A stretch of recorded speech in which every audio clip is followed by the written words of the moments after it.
Hello everybody and welcome. In this video I'm going to show you how to charge your earbuds SHOKZ OpenRun 2 Mini using your phone. All you need to have for this is just USB-C to USB-C cable. But if your phone do not support USB-C, maybe you should have Lightning to USB-C or even micro USB to USB-C.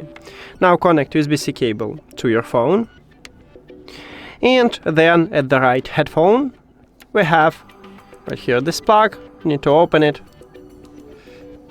And here's also USB-C port. So connect the second USB-C cable right at this port. Now, if you see the LED light, meaning that your earbuds are charging. And that's it. Thank you for watching this video. If you found it helpful, please consider subscribing to the channel and leave the like on the video. See you later!